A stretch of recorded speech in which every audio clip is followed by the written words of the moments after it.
ನಮಸ್ತೆ. ನಾನು ಶಬರೀಶ್ ಶೆಟ್ಟಿ ಅಂತ. ನನಗೆ ನಂದಕಿಶೋರ್ ಅವರು 22 ಲಕ್ಷ ವಂಚನೆ ಮಾಡಿದ್ದಾರೆ ಅಂತ ಅದ್ರ ಸಲುವಾಗಿ ಇವತ್ತು ನಮ್ಮ ಮಾತೃ ಸಂಸ್ಥೆ ಕನ್ನಡ ಚಲನಚಿತ್ರ ಚೇಂಬರ್ಗೆ ಅಧ್ಯಕ್ಷರನ್ನ ಸಂಪರ್ಕ ಮಾಡಿ ಅವ್ರ ವಿರುದ್ಧವಾಗಿ ದೂರು ಕೊಡಬೇಕು ಅಂತ ಬಂದಿದ್ದೀನಿ. ನಾವು ಮುಂಚೆ ಯಾವತ್ತಾದ್ರೂ ಚೇಂಬರ್ನ ಸಂಪರ್ಕ ಮಾಡಿದ್ರಾ? ಈಗ ಯಾಕೆ ಅನ್ನೋದು ಮೊದಲನೇ ಬಾರಿ ನಾನು ಚೇಂಬರ್ಗೆ ಇವತ್ತೇ ಮೊದಲನೇ ಬಾರಿ ಚೇಂಬರಲ್ಲಿ ಕಾಲಿಡ್ತಾ ಇರೋದು. ನಮ್ಮಂಥ ಪುಟ್ಟ ಕಲಾವಿದರಿಗೆ ಚೇಂಬರ್ ಎಲ್ಲಿದೆ ಅಂತ ಗೊತ್ತಿಲ್ಲ. ಸೊ ಹಂಗಾಗಿ ನನಗೆ ಇವತ್ತು ಮಾಧ್ಯಮ ಮುಖಾಂತರ ತುಂಬ ಸಹಾಯ ಆಯಿತು. ನನಗೆ ವಂಚನೆ ಆಗಿತ್ತು ಅಂತ ಮಾಧ್ಯಮ ಮುಖಾಂತರ ಆರೋಪ ಮಾಡಿದಾಗ ನನಗೆ ಸಹಾಯ ಸಿಕ್ತು. ಹಂಗಾಗಿ ಇವತ್ತು ಎಲ್ಲೋ ಒಂದು ಕಡೆ ನಾನು ಚೇಂಬರಲ್ಲಿ ಕಂಪ್ಲೇಂಟ್ ಮಾಡಿದಾಗ ನನಗಾಗಿರೋ ವಂಚನೆಗೆ ನ್ಯಾಯ ಸಿಗುತ್ತೆ ಅಂದ್ಬಿಟ್ಟು ಚೇಂಬರ್ ಮೊದಲನೇ ಬಾರಿ ಬಂದಿದ್ದೀನಿ ನಾನು. ಈಗ ಇದ್ರ ಬದಲಾಗಿ ಸ್ಟೇಷನ್ಗೆ ಕಂಪ್ಲೇಂಟ್ ಕೊಡ್ಬೋದಿತ್ತು, ಈ ಮುಂಚೆನೇ ಸಾಲ್ವ್ ಮಾಡ್ಕೋಬೋದಿತ್ತು ಅಂತ ಅನ್ನಿಸ್ತಾ ಹೆಂಗೆ ಸರ್? ಇದು ನಮ್ಮದು ಸಿನಿಮಾ ಕುಟುಂಬ.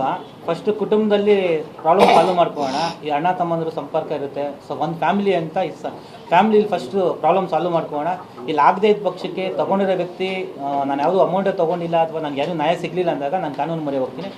ಫಸ್ಟು ನಮ್ಮ ಅಣ್ಣವರು ಹಾಕಿರೋ ಬುನಾದಿ ನಮ್ಮ ಕುಟುಂಬದಲ್ಲಿ ಕನ್ನಡ ಚಿತ್ರ ಎಲ್ಲ ಒಂದಾಗಿರೋಣ, ಯಾವುದೇ ಕಾರಣಕ್ಕೂ ದೂರ ಆಗಬಾರ್ದು ಅನ್ನೋ ಒಂದು ಯೋಚನೆ ಇಟ್ಕೊಂಡು ನಾನು ಚೇಂಬರ್ಗೆ ಬಂದಿರೋದು. ಚೇಂಬರಲ್ಲಿ ನ್ಯಾಯ ಸಿಗದೇ ಪಕ್ಷಕ್ಕೆ ಅಂದರೆ ಚೇಂಬರಲ್ಲಿ ನಂಬಿಕೆ ಇದೆ, ಬಟ್ ತೊಗೊಂಡಿರೋ ವ್ಯಕ್ತಿ ಯಾವುದೇ ಕಾರಣಕ್ಕೂ ಚೇಂಬರ್ಗೆ ಸಂಪರ್ಕ ಮಾಡಿದರೆ ಅವ್ರಿಗೂ ಏನೂ ಸಪೋರ್ಟ್ ಮಾಡಿಲ್ಲ ಅಂದಾಗ ನಾನು ಕಾನೂನು ಹೋರಾಟ ಮಾಡ್ತೀನಿ. ಅದನ್ನು ಅಧ್ಯಕ್ಷ ಗಮನಕ್ಕೆ ತಂದು ಹೇಳ್ತೀನಿ.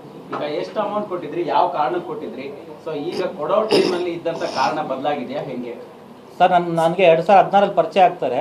ಸೊ ಪರಿಚಯ ಅವರು ನನ್ನ ಜಿಮ್ಮಲ್ಲಿ ಪರಿಚಯ ಆದಾಗ ಅವರು ಒಬ್ಬ ನಿರ್ದೇಶಕರು ಎಲ್ಲೋ ಒಂದು ಕಡೆ ಸಿನಿಮಾ ಮಾಡ್ತಾರೆ, ಅವಕಾಶ ಮಾಡಿಕೊಡ್ತಾರೆ, ಒಂದು ಆಸೆ ಇತ್ತು. ಅದ್ರ ಜೊತೆಗೆ ನಾನು ಸುದೀಪ್ ಸರ್ ಅಭಿಮಾನಿ ಅಂದ್ಬಿಟ್ಟು ಸುದೀಪ್ ಸರ್ ನೋಡಬೇಕು ಅಂದಾಗ ಕರ್ಕೊಂಡು ಸುದೀಪ್ ಸರ್ನೂ ಪರಿಚಯ ಮಾಡಿಕೊಡ್ತಾರೆ. ಪರಿಚಯ ಆದಾಗ ಅವ್ರ ಸಂಪರ್ಕ ಇಟ್ಕೊಂಡಾಗ ಎಲ್ಲೋ ಒಂದು ಕಡೆ ಅವರ ವ್ಯಕ್ತಿಗೋಸ್ಕರ ಅವರ ಪರ್ಸನಲ್ ಇಶ್ಯೂಗೋಸ್ಕರ ನನ್ನ ಹತ್ರ ಸಾಲ ಹೋಗಿ 3 ಲಕ್ಷ ದುಡ್ಡು ತೊಗೊಳ್ತಾರೆ. ಅದು 3 ಲಕ್ಷ 9 ಲಕ್ಷ ಹೋಗುತ್ತೆ. ಅದು ಜಾಸ್ತಿ ಆಗ್ತಾ ಕೊನೆಗೆ 250 ಗ್ರಾಮ್ ಗೋಲ್ಡ್ನ ಪ್ಲರ್ಜ್ ಮಾಡಿ ಕೊಡ್ತೀನಿ. 22 ಲಕ್ಷ ನನಗೆ ಆ್ಯಕ್ಚುಲಿ ಬರಬೇಕಾಗಿರೋದು.